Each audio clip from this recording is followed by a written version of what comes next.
Welcome to দিশার exam guide.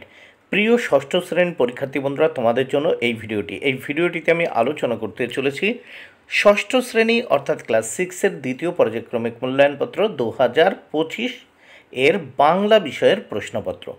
বন্ধুরা, 2025 সালের ষষ্ঠ শ্রেণী বা ক্লাস 6-এর বাংলা বিষয়ের প্রশ্নপত্র উত্তরসহ এই ভিডিওটিতে আলোচনা করতে চলেছি, তাই প্রশ্নপত্রটি অবশ্যই দেখে নিতে হবে।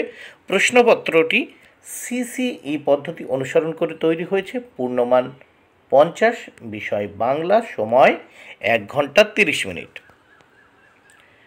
প্রথমেই এক দাগে ঠিক উত্তরটি বেছে নিয়ে লেখো। এর জন্য রয়েছে, দেখো, প্রত্যেকটি প্রশ্নের জন্য 1 মার্ক করে বরাদ্দ। 1-এর 1, এ দেশের যত পালা পার্বণ উৎসব আনন্দ সব কিছুরই মূলে রয়েছে চাষবাস, কারণ এই দেশ, উত্তর হবে অপশান গ, কৃষি কেন্দ্রিক।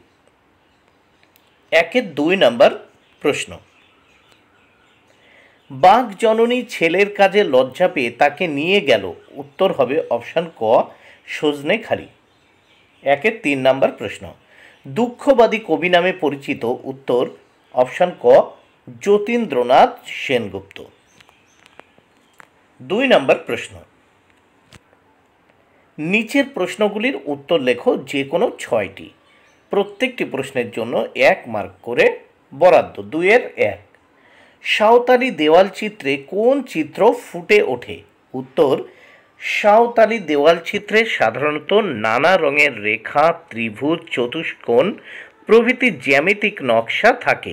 2-এর 2 নম্বর প্রশ্ন, হাটে কোন সময় মানব শূন্য হয়ে পড়ে, উত্তর হবে দিনের শেষে অর্থাৎ সন্ধ্যায় হাট মানব শূন্য হয়ে পড়ে। 2-এর 3 নম্বর প্রশ্ন দেখে নেওয়া যাক, গোপালের বাড়ির পরিচয় কোন গাছ ছিল। দেখো, গোপালের বাড়ির কোন গাছ ছিল, আম গাছ। এরপর আমরা দেখব 2-এর 4 নম্বর প্রশ্ন, শহর ছাড়লেই দুপাশে কি দেখা যায়, উত্তর শহর ছাড়িয়ে গেলেই দেখা যাবে মাথার উপর দুপাশে দরাজ আকাশ, রাস্তার দুধারে শাল, সেগুন, বট, পাকুড়ের গাছ। 2-এর 5 নম্বর প্রশ্ন, বুড়োর বয়স ওঠানামা করতে করতে কত হয়েছে, উত্তর 13 বছর। বুড়োর বয়স ওঠানামা করতে করতে কত হয়েছে, উত্তর 13 বছর। 2-এর 6 নম্বর প্রশ্ন, দুধে মাটি কি, দুধে মাটি কি। দুধে মাটি দেখো, উত্তর ঈষৎ, হরিদ্রাভ ও সাদাটে মাটিকে দুধে মাটি বলে। 2-এর 7 নম্বর প্রশ্ন, কটক কোন নদীর তীরে অবস্থিত, উত্তর মহানদী। কটক কোন নদীর তীরে, মহানদী। এবার আমরা এই প্রশ্নপত্রের পরবর্তী পৃষ্ঠা দেখে নেব। 3 দাগে কি বলেছে, নিচের 3টি প্রশ্নের উত্তর লেখো। প্রত্যেকটি প্রশ্নের মান 2 মার্ক করে বরাদ্দ। দেখো, প্রত্যেকটি প্রশ্নের জন্য 2। 3-এর 1, ছাগল কি কি খায় না বলে জানিয়েছিল। দেখো, এই প্রশ্নগুলো তোমরা কিন্তু বই দেখে ভালো করে পড়ে নেবে। 3-এর 2, বসুধারা ব্রত কি। 3-এর 3 নম্বর প্রশ্ন, বনটা কেবল পাখি দিয়েই ঠাসা, কে কেন এ কথা ভেবেছিল। 3-এর 4 নম্বর প্রশ্ন, তুই করবি বাগান, কে কাকে কেন এই উক্তি করেন।